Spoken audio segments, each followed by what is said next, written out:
ನಮಸ್ಕಾರ ಸ್ನೇಹಿತರೆ, ರಿಷಿ ಟೇಲ್ಸ್ ಚಾನಲ್ಗೆ ಸ್ವಾಗತ. ಇವತ್ತಿನ ಕತೆ ಗಣೇಶ ಮತ್ತು ಕುಬೇರ. ಒಮ್ಮೆ ಸ್ವರ್ಗದಲ್ಲಿ ಕುಬೇರ ಎಂಬ ಸಂಪತ್ತಿನ ದೇವರು ಇದ್ದರು. ಅವನ ಬಳಿ ಅಷ್ಟಮಾಲೆಯಷ್ಟು ಚಿನ್ನ, ಅವಲ, ವಜ್ರಗಳು ಎಲ್ಲ ಇದ್ದವು. ಆದರೆ ನಿಧಾನವಾಗಿ ಅವನಲ್ಲಿ ಅಹಂಕಾರ ಹುಟ್ಟಿತು. ನನಗಿಂತ ಶ್ರೀಮಂತ ಯಾರೂ ಇಲ್ಲ ಎಂದು ಅವನು ಹೆಮ್ಮೆ ಪಡುತ್ತಿದ್ದ. ಒಂದು ದಿನ ಕುಬೇರನು ಎಲ್ಲ ದೇವತೆಗಳನ್ನು ಆಮಂತ್ರಿಸಿ ಒಂದು ಮಹಾವತಾರ ಕೂಟ ಮಾಡಲು ನಿರ್ಧರಿಸಿದ. ಇವನಿಗೂ ಆಮಂತ್ರಣ ನೀಡಿದ್ದ. ಆದರೆ ಶಿವನು, ಕುಬೇರ, ನಿನ್ನ ಔತಣಕೂಟಕ್ಕೆ ನಾನು ಬರಲು ಆಗೋದಿಲ್ಲ. ಆದರೆ ನನ್ನ ಮಗ ಗಣೇಶ ಬಂದು ಊಟ ಮಾಡ್ತಾನೆ ಎಂದು ಹೇಳಿದರು. ಕುಬೇರ ಸಂತೋಷಪಟ್ಟ. ಅಯ್ಯೋ, ಸಣ್ಣ ಹುಡುಗನ ಸುಲಭ ಎಂದು ನಕ್ಕ. ಆದರೆ ಶಿವನಿಗೆ ಗೊತ್ತಿತ್ತು, ಕುಬೇರನ ಅಹಂಕಾರಕ್ಕೆ ಪಾಠ ಕಲಿಸುವ ಸಮಯ ಬಂದಿದೆ ಎಂದು. ಔತಣದ ದಿನ ನೂರಾರು ಬಗೆಯ ಲಡ್ಡು, ಪಾಯಸ, ಹಲ್ವಾ ಎಲ್ಲವೂ ಸಿದ್ಧವಾಯಿತು.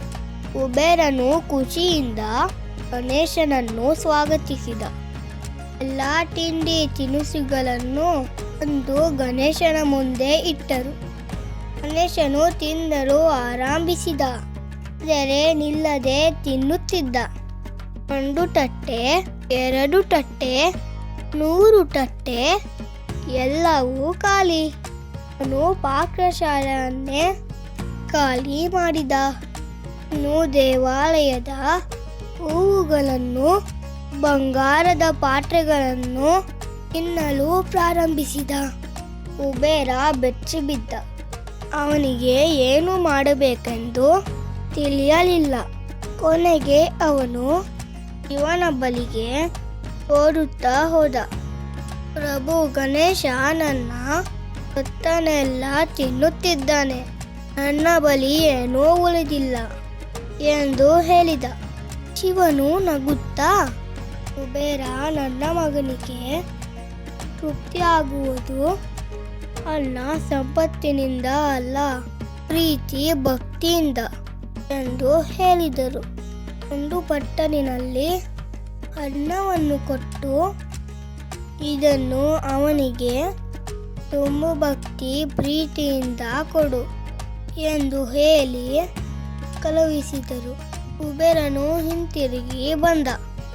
ಅವನು ಆ ಅನ್ನದ ಬಟ್ಟಲನ್ನು ಗಣೇಶನಿಗೆ ಪ್ರೀತಿಯಿಂದ ನೀಡಿದ.